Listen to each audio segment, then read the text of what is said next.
Hello friends, welcome back to your channel Class Like. இது cooperative exam preparation video. So இன்றைக்கி cooperative exam preparationல நம்ம previous இயரோட cooperative management and administration question paper தான் பார்க்க போகிறோம். Okay friends, வாங்க இப்போ நம்ம வீடியோக்குள்ளே போயிடலாம். இது டே 14 cooperative management and administration part 2 question number 21 to 40. Fine. இப்போ question number 21. Recruitment in cooperatives is made through, அதாவது கூட்டுறவுகளின் ஆள் சேர்ப்பு எதன் மூலம் மேற்கொள்ளப்படுகிறது. So option A internal sources, option B external sources, option C both, option A and B, option D none of this. So recruitment வந்து internal சோர்சஸாகவும் இருக்கும், எக்ஸ்டர்னல் சோர்சஸாகவும் இருக்கும். So correct answer is option C both A and B. ஓகேவா, fine. Next question number 22. Staffing is, அதாவது பணியாளர் அழைப்பு என்பது ஒரு, அதாவது எப்படி கேட்குறாங்க, ஸ்டாஃபிங் அப்படின்றது என்ன அப்படின்னு கேட்குறாங்க. அதுக்கான ஆப்ஷன்ஸ் பார்த்தீங்கன்னா option A permanent exercise, option B temporary exercise, option C compulsory exercise, option D unwanted exercise. So இதில் கரெக்ட் ஆன்சர் வந்து பெர்மனன்ட் எக்ஸசைஸ். ஸோ ஸ்டாஃபிங்ன்றது ஒரு பெர்மனன்ட் எக்ஸசைஸ் அப்படின்னு சொல்லுவோம். அதாவது ஒரு சிஸ்டம் ரன் ஆகிறதுக்கு தேவைப்படுற ஒரு ரெஸ்பான்சிபிலிட்டி, டாஸ்க் அப்படின்ற மாதிரி. ஓகேவா, fine. Next, question number 23. Dash is the process of choosing the right candidate from a pool of applications. அதாவது dash என்பது சரியான நபரை பல்வேறு விண்ணப்பதாரர்களிடம் இருந்து தேர்வு செய்வதாகும் அப்படின்னு கேட்டிருக்காங்க. ஆப்ஷன்ஸ் பார்த்தீங்க அப்படின்னா option A examination, option B training, option C interview, option D selections. So இதில் நம்ம ஒரு கேண்டிடேட்டை, கரெக்டான கேண்டிடேட்டை ஒரு நிறைய ஒரு அப்ளிகேஷன்லேருந்து கரெக்டான கேண்டிடேட்டை எப்படி எடுப்போம் அப்படின்னு பார்த்தீங்கன்னா செலெக்ஷன் பண்ணிடலாம். So correct answer is selection. Fine. Next question number 24. Which one of the following is not the objective of training? அதாவது பின்வரும் எது ஒன்று பயிற்சி அளிப்பதன் நோக்கம் அல்ல அப்படின்னு கேட்டிருக்காங்க. ஸோ என்னென்ன ஆப்ஷன்ஸ்ன்னு பார்த்தீங்கன்னா option A development, option B latest technology adoption, option C tax avoidance, option D identifying the needs. So இதில் வந்து எது அப்ஜெக்டிவ் இல்லை, ட்ரைனிங்கோட அப்ஜெக்டிவ் இல்லை அப்படின்னு பார்த்தீங்கன்னா டேக்ஸ் அவாய்டன்ஸ். ஓகேங்களா, fine. Next question number 25. Remuneration in cooperatives is fixed by, அதாவது கூட்டுறவுகளில் ஊதியம் யாரால் நிர்ணயிக்கப்படுகிறது அப்படின்னு கேட்டிருக்காங்க.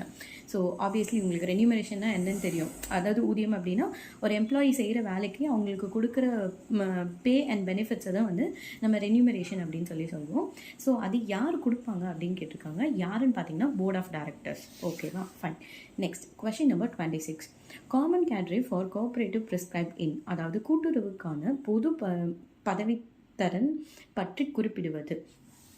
ஓகே, ஸோ இது வந்து காமன் கேட்ரி அப்படின்னா ஒரு எம்ப்ளாயீஸை மேனேஜ் பண்ணுறதுக்கான ஒரு ரூல்ஸ் அண்ட் ரெகுலேஷன்ஸ், ஒரு ஸ்ட்ரக்சர் அப்படின்ற மாதிரி சொல்லலாம். ஸோ அது வந்து எந்தில் வந்து ப்ரிஸ்கிரைப் பண்ணியிருக்காங்க அப்படின்னு கேட்குறாங்க. அதாவது பொது பதவித்தரம் எந்த சட்டத்தில் எந்த செக்ஷனில் வந்து சொல்லியிருக்காங்க அப்படின்னு கேட்குறாங்க. ஸோ எந்த செக்ஷன்னு பார்த்தீங்கன்னா செக்ஷன் 75 ஆஃப் டிஎன்சிஎஸ்சி ஆக்ட் 1983. ஓகேவா, fine. Next question number 27. Recruitment bureau for cooperative is prescribed in, அதாவது ஆள் சேர்ப்பு பணி நிலையங்கள் பற்றி குறிப்பிடுவது. நம்ம மேலே பார்த்தது வந்து ஒரு காமன் கேட்ரி, அந்த கோஆப்ரேட்டிவ்ஸோட காமன் கேட்ரி எந்த செக்ஷன்னு சொல்லி பார்த்தோம். இது வந்து ரெக்ரூட்மெண்ட் என்ன செக்ஷன் அப்படின்னு சொல்லி கேட்டிருக்காங்க. So recruitment section 74, common கேட்ரி section 75. ஓகேவா, fine. Next question number 28. Who said the leadership consists of leading men by their consent? அதாவது தலைமை பண்பு என்பது அவர்களின் ஒப்புதலுடன் அவர்களை வழி நடத்துவது என கூறியவர். ஸோ இந்த ஸ்டேட்மெண்ட் வந்து யார் சொன்னா அப்படின்னு கேட்டிருக்காங்க. யாருன்னு பார்த்தீங்கன்னா ஏவி பிரில்லா. ஓகேவா, fine. Next question number 29. Cooperatives are basically, அதாவது கூட்டுறவுகள் அடிப்படையில். ஆப்ஷன்ஸ் என்னென்னு பார்த்தீங்கன்னா option A democratic institution, option B private institution, option C non governmental organisations, option D private sector undertakings. So கொடுத்துருக்குற ஆப்ஷன்ஸில் cooperatives are basically at democratic institutions. ஓகேவா, fine. Next question number 30. The process of communication does not include, பின்வரும் எது ஒன்று செய்தி பரிமாற்ற முறையில் அல்லாத ஒன்று அப்படின்னு கேட்டிருக்காங்க. ஸோ ஆப்ஷன்ஸ் என்னென்னு பார்த்தீங்கன்னா option A sender, option B message, option C receiver, option D interpreter. So communication அப்படின்றது உங்களோட தாட்ஸை, ஐடியாஸை ஷேர் பண்ணுறதுக்கு பேர் தான் கம்யூனிகேஷன். கொடுத்துருக்குற ஆப்ஷனில் இன்டர்பிரேட்டர் அப்படின்னு ஒரு ஆப்ஷன் இருக்குது. இன்டர்பிரேட்டர் அப்படின்னா அது வந்து டிரான்ஸ்லேட் பண்ணும், உங்கள் ஐடியாவை ஷேர் பண்ணாது, நீங்கள் சொல்கிற ஒரு விஷயத்தை அப்படியே டிரான்ஸ்லேட் பண்ணி கொடுக்கும். ஸோ எது கம்யூனிகேஷன் இல்லைன்னு பார்த்தீங்கன்னா இன்டர்பிரேட்டர் தான் வந்து கம்யூனிகேஷன் கிடையாது. ஓகேவா, ஃபைன்.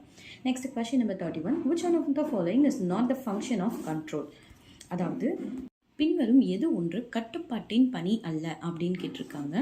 ஸோ ஆப்ஷன்ஸ் பார்த்தீங்கன்னா option A routine planning, option B computerization, option C direction, option D supervision. So இதில் எது வந்து ஃபங்க்ஷன் ஆஃப் கண்ட்ரோல் இல்லை அப்படின்னு பார்த்தீங்க அப்படின்னா கம்ப்யூட்டரைசேஷன். ஓகேங்களா, fine. Next question number 32. Budget is a traditional. அதாவது ஆண்டு நிதிநிலை அறிக்கை என்பது ஒரு மரபார்ந்த, அதாவது அதை நம்ம பட்ஜெட் அப்படின்றது என்னன்னு சொல்லுவோம் அப்படின்னு பார்த்தீங்கன்னா கொடுத்துருக்குற ஆப்ஷன்ஸில் அதை வந்து நம்ம கண்ட்ரோல் டிவைஸ் அப்படின்னு சொல்லுவோம். ஓகேவா, மீதி என்னென்ன ஆப்ஷன்ஸ் இருக்குன்னு பார்த்தீங்கன்னா coordination device, staffing device and ரெக்யூப்மெண்ட் device. இது எல்லாமே வந்து based on ரெக்யூப்மெண்ட் side. So budget அப்படின்றது ஒரு கண்ட்ரோல் டிவைஸ் அப்படின்னு அர்த்தம். ஓகேவா, next question number 33. which one of the following is not the element of coordination? So ஒரு கோஆர்டினேஷனுக்கு எது வந்து கொடுத்துருக்குற ஆப்ஷன்ஸில் எலமெண்ட் இல்லைன்னு கேட்குறாங்க.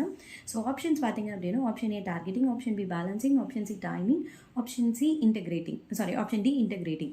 ஸோ இதில் டார்கெட்டிங் தான் வந்து கோஆர்டினேஷனோட எலமெண்ட் கிடையாது. ஓகேங்களா, okay. Next question number 34. which one of the following finances to cooperatives? அதாவது பின்வரும் எது ஒன்று கூட்டுறவுகளுக்கு நிதி உதவி அளிக்கிறது அப்படின்னு கேட்டிருக்காங்க. ஆப்ஷன்ஸ் பார்த்தீங்கன்னா option A RBI, option B NABARD, option C SEBI, option D SBI. So இதில் கரெக்டான ஆப்ஷன்ஸ் நபார்ட். இது ஆப்வியஸ்லி எல்லாருக்கும் தெரியும்.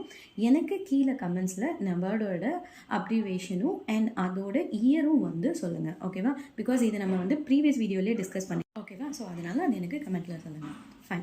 Next question number 35. Material planning is a part of. அதாவது மூலப்பொருள் திட்டமிடுதல் என்பது எதனுடைய ஒரு பகுதியாகும் அப்படின்னு சொல்லி கேட்டிருக்காங்க. ஸோ எதனுடைய ஒரு பகுதி அப்படின்னு பார்த்தீங்கன்னா இன்வென்ட்ரி பிளானிங், அதோட ஒரு பார்ட்டு தான் வந்து மெட்டீரியல் பிளானிங் அப்படின்னு சொல்லுவோம். ஓகேவா, fine. Next question number 36. Dash involves the initiation activities to achieve the goals of organisation.